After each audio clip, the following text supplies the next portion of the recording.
Chegamos para mais um Correspondente Médico. Tudo bem, doutor? Bom dia, vamos lá. Bom dia, Elisa. Vamos lá, vamos trabalhar? Vamos trabalhar e contando sempre com a sua participação pelo Twitter. Vai lá, hashtag Correspondente Médico, você publica a sua mensagem com a sua dúvida, seu comentário e marca a gente que em tempo real praticamente eu consigo ver aqui comigo no tablet. A gente começa o quadro de hoje falando sobre pessoas que, mesmo vacinadas contra a Covid-19, pegaram a doença. Especialistas da Fiocruz alertam para o risco do aumento de internações de idosos que já receberam a primeira dose da vacina. Isso porque eles têm uma tendência de relaxamento após a aplicação e acabam ficando mais expostos ao vírus. Por isso, aquelas recomendações que a gente já sabe de cor e salteado, mas que a gente está bastante cansado de segui-las, mas tem de segui-las, que é manter os cuidados de isolamento, distanciamento, usar máscara e tudo mais.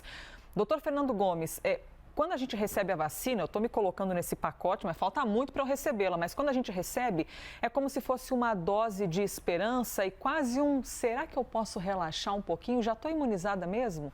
Mas a gente não pode pensar isso ainda, né? Na verdade, o que acontece, isso tem muito a ver com o comportamento humano. Como acontece algo físico, você provoca algo que entra dentro do seu corpo e tem todo aquele colorido que vem desde a infância, do fato de você estar sendo cuidado por alguém, por um profissional da área da saúde, você entra num processo da falsa sensação de segurança.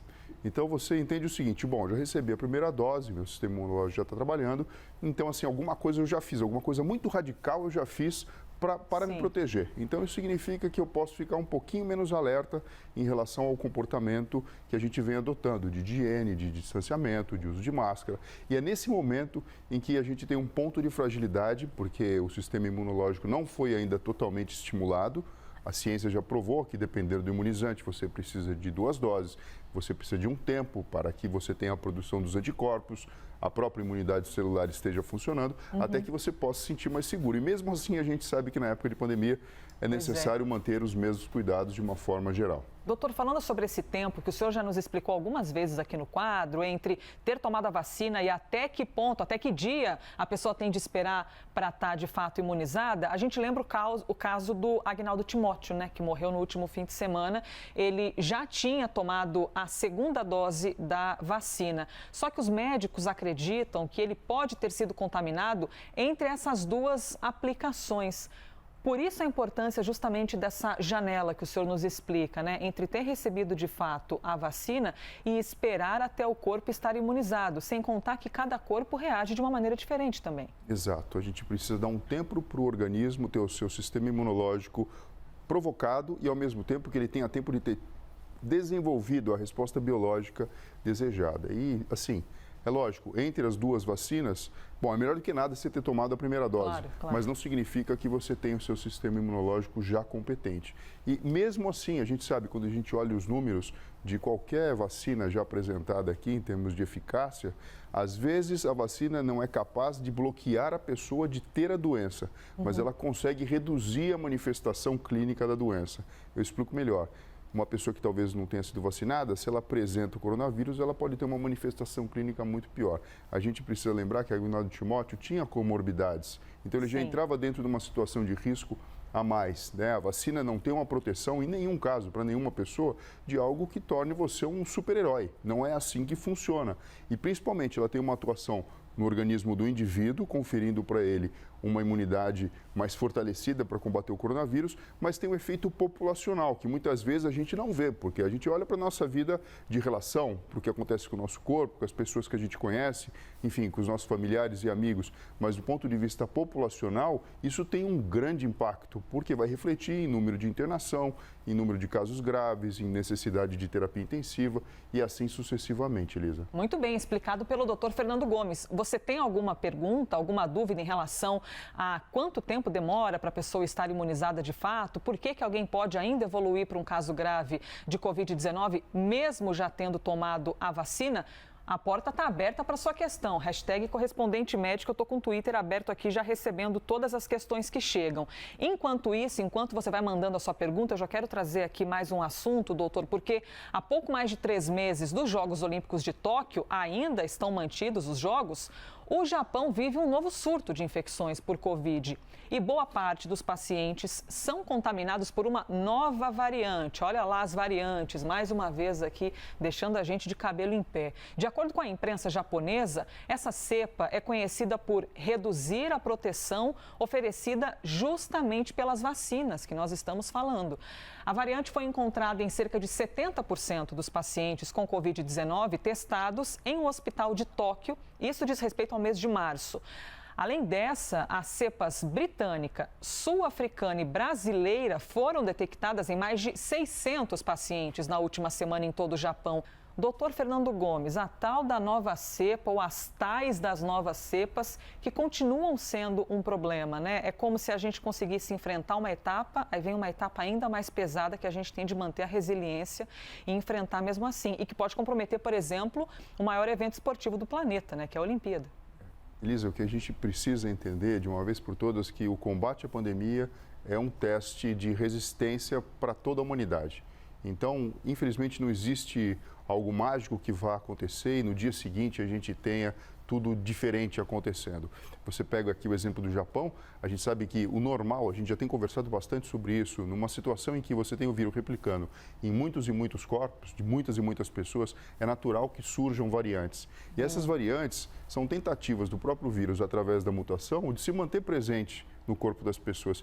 E digo mais, o racional biológico é que o vírus não se torne muito pior do ponto de vista de mortalidade, porque existe o entendimento de que o que ele quer, na verdade, é se manter existente. Ele só quer sobreviver. Exato. Então, o que acontece é que, se ele se torna menos letal, ele vai ficar mais tempo conosco, por aqui. Então, assim, acaba sendo uma luta de resistência. Mas é lógico que isso que eu estou falando pode parecer um conto de fadas, porque não é exatamente assim. É lógico que vão surgir mutações que podem ser clinicamente mais graves. E a gente sabe, acabou de começar praticamente o processo de imunização no Japão.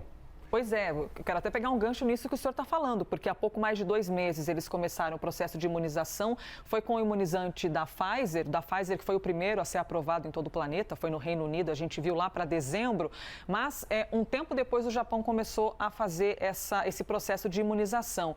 E mesmo com essa esperança da vacina, a gente tem podido acompanhar o avanço da doença, incluindo essas novas cepas, né, doutor? Ou seja, não dá para baixar a guarda. E o que a gente sabe é que a gente precisa estar utilizando todo o recurso tecnológico possível para identificar essas mudanças que estão acontecendo com o próprio material genético do vírus, não só no Japão, como ao redor do mundo.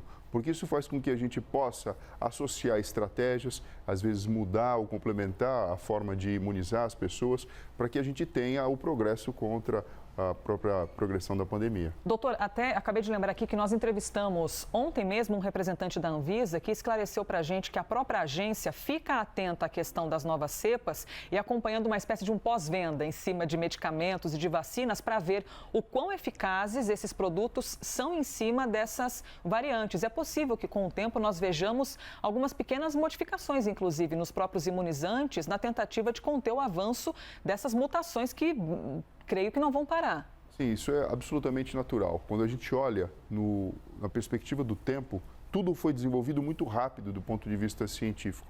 Não que tenha sido desenvolvido sem todo o rigor científico necessário para que as pessoas estejam sendo imunizadas.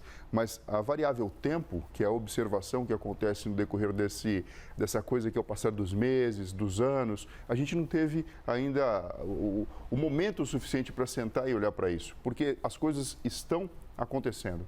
Então, por um lado, a gente tem a proteção. Se a gente se queixa e lamenta da quantidade de mortes que a gente observa ao redor do mundo, eu digo para você o seguinte, Elisa, se a ciência e a medicina não tivesse na situação de avanço que a gente encontra hoje em dia, isso seria muito pior.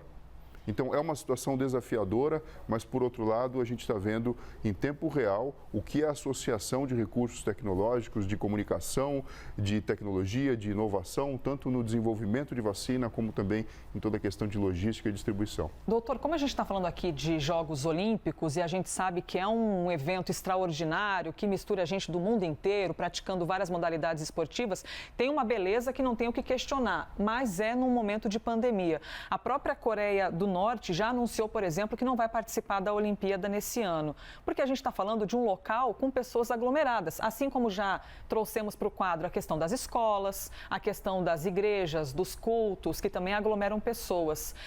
É possível que nós vejamos ainda muitas transformações até a hora da Olimpíada de fato, porque é um perigo. Você vai colocar pessoas que não fazem parte ainda do grupo de vacinação, por exemplo, muitos jovens, para se encontrarem num único lugar. Ainda tem muito que ser discutido em cima desse evento, né? Porque, na verdade, o que você faz é trabalhar a favor da própria propagação do vírus. Sim. Quando você pega pessoas de diversos pontos do globo, que muitas vezes não têm seu sistema imunológico ainda estimulado várias e competente. Cepas espalhadas várias por aí. cepas espalhadas. Então, assim, racionalmente você cria um ponto nevrálgico em que você favoreceria essa disseminação ao redor do mundo, porque na verdade as pessoas não vão viajar para lá e jogarem ali ou praticarem e ficarem ali. Elas vão depois retornar para os seus países de origem. Então vão estar carregando coisas ao redor do mundo para o próprio país e também depois o retorno para casa. Então, assim, realmente é de se questionar e de pensar, talvez a gente veja mudanças no cenário. Pois é. Enfim, é o tempo que vai dizer. É um momento de exceção que a gente está vivendo, não tem jeito. Você tem problemas com alergia, do tipo assim, chega no hospital e tem uma listinha de medicamentos, não posso tomar isso, se eu tomar tal coisa eu posso passar mal. É o seu caso? Manda pra gente, #correspondente médico. Por que eu estou falando sobre isso, sobre os alérgicos? Porque o apresentador Danilo Gentili apareceu nas redes sociais com o rosto completamente diferente, inchado, justamente por causa de uma reação alérgica a um medicamento. Vocês vão ver, inclusive, como ele ficou agora no vídeo. Por acidente aí, tivemos um problema aí, tomei uma medicação que eu não podia e eu sou alérgico, começou a dar choque anafilático, meus olhos começaram a inchar muito, minha traqueia começou a inchar muito. Fiquei em observação, se minha traqueia não regredisse eu ia precisar ser entubado, e se eu fosse entubado, isso é um risco gigantesco para mim, porque eu não posso tomar remédio, eu não posso ser medicado, seria uma situação complicadíssima. Bom, só pelo rosto a gente já viu como o apresentador ficou e é possível que aquele já estivesse até um pouquinho melhor, porque isso foi depois de ter passado muito mal e ter tido de ir ao hospital. Doutor, ele falou em choque anafilático. O que é isso exatamente? O choque anafilático representa uma situação extrema de reação alérgica. O organismo que tem essa característica de ser sensível a alguns componentes de remédios, de alimentos, enfim, de moléculas que existem na face da Terra, podem apresentar esse tipo de evolução e que é extremamente grave e pode realmente levar ao óbito. Ele não estava exagerando, realmente é grave. A pessoa pode apresentar inchaço da boca, dos olhos e nariz, a gente verificou isso em Danilo. Sensação de bola na garganta, principalmente porque a glote, que é essa região, ela fica inchada, assim como os olhos, a boca, ela também fica inchada, o que atrapalha a transmissão e o próprio tráfego do ar das vias aéreas superiores para os pulmões, o que pode ser extremamente grave, porque a pessoa entra numa situação de hipóxia. Aumento da frequência cardíaca, dificuldade para respirar com chiado, porque muitas vezes esse problema acaba refletindo também nos próprios alvéolos e no aparelho respiratório, dor abdominal, náuseas e vômitos. Então é uma situação muito grave que, se rapidamente não for revertida, ela pode inclusive ser a causa de morte de uma pessoa. Doutor, falando sobre alergia, é interessante a gente analisar que tem algumas pessoas que são extremamente alérgicas, não só a um componente, mas a vários, e outras que passam uma vida inteira sem enfrentar esse tipo de problema. Existe muita diferença entre um ser humano e outro, né? A ponto de acontecer com o Danilo Gentili uma reação alérgica severa que poderia ter comprometido a vida dele. Sim, isso é tão importante, Lisa, que até existe uma especialidade na medicina, o alergologista, que justamente trata, diagnostica e conduz esse tipo de situação. É lógico que todo médico tem formação para reconhecer isso e tomar os primeiros socorros, né? Principalmente aqui, o que vai ajudar num curto espaço de tempo é a administração de adrenalina, que provoca uma vasoconstrição e a pessoa consegue voltar a respirar. Algumas pessoas mais graves, inclusive, andam com uma ampolinha para que possam fazer uso em situação extrema, de tão grave que é. Tem pessoa que, por exemplo, é alérgico ao amendoim. Comeu qualquer chocolate que tenha um traço de amendoim pode apresentar uma reação tão forte como essa. Por isso que é tão importante fazer um tratamento com um médico especialista, porque em algumas situações você consegue diagnosticar exatamente qual que é o antígeno, qual é a molécula que faz com que você tenha esse processo alérgico exacerbado e, ao mesmo tempo, em algumas situações, você consegue provocar dessensibilização. Então, lenta e progressivamente, com técnicas específicas, você consegue reduzir essa resposta alérgica ao paciente. E, principalmente, ter noção, né? Ele mesmo falou, tomei o remédio que eu não podia. Sim. Às vezes, numa situação, numa correria, alguém oferece alguma coisa, a pessoa inadvertidamente acaba ingerindo e tem um problema tão grave como esse. Por sorte, ele conseguiu reverter isso. Tem gente que chega a tatuar, inclusive, alérgico a algum componente, porque se chegar desacordado ao hospital, os atendentes ali, a equipe médica consegue detectar isso, ou seja, que ele fique bem, que melhore o quanto antes e não passe mais por isso. Antes de... E é importante a gente falar isso, Elisa, assim, a pessoa que tem esse tipo de alergia, ela precisa andar carregando com ela, de alguma forma, essa informação. Porque sempre existem medicamentos que fazem um papel semelhante àquele que, de repente, você deixa de prescrever. Então, durante um processo de uma internação, o paciente vai ser anestesiado para fazer uma cirurgia. É importante que toda a equipe médica hospitalar saiba disso, para que em nenhum momento, durante o processo de internação, aquela pessoa receba o medicamento, porque às vezes está inconsciente, não pode dizer, e acaba tendo contato com algo que pode provocar uma reação realmente muito grave. Doutor Fernando Gomes, eu estou lhe ouvindo e ao mesmo tempo vendo tantas mensagens que estão chegando. O Everton dizendo que tem alergia à aspirina, por exemplo, outras pessoas dizendo que são alérgicas a outros medicamentos. Eu vou fazer o seguinte, eu vou guardar algumas questões que estão chegando, principalmente a respeito daquele tempo de, depois de tomar uma dose da vacina, tomar outra dose da vacina, em quanto tempo a pessoa está de fato imunizada, porque eu quero trazer aqui uma pitada de esperança para a gente encerrar o quadro. É muito bom a gente poder trazer aqui o rosto de algumas pessoas, principalmente que fazem parte do nosso dia a dia, da nossa vida cultural. A cantora Gal Costa tomou a segunda dose da vacina contra a Covid-19. Ela foi imunizada com a Coronavac. Está aqui a imagem de Gal recebendo então essa segunda dose, um retrato de esperança para que nós possamos ver, não só com a cantora, com a artista, mas também com todos os brasileiros imunizados e livres dessa doença que, minha nossa, doutor Fernando Gomes, já passou da hora, a gente está cansado demais disso já. É isso mesmo, Elisa. É isso que a gente tem que ter como esperança, como fé e trabalhar para que a gente possa combater de uma forma muito autêntica essa pandemia que vem assolando o nosso país e toda a humanidade. Sempre muito resilientes. Que Gal Costa siga cantando por muitos e muitos anos, Chuva de Prata que cai sem parar e tudo mais que ela canta maravilhosamente bem. Doutor Fernando Gomes, e o senhor que siga com a gente aqui todos os dias. Obrigada por mais um dia. Obrigado a você, Elisa. E pessoal, até breve. Este foi mais um Correspondente Médico.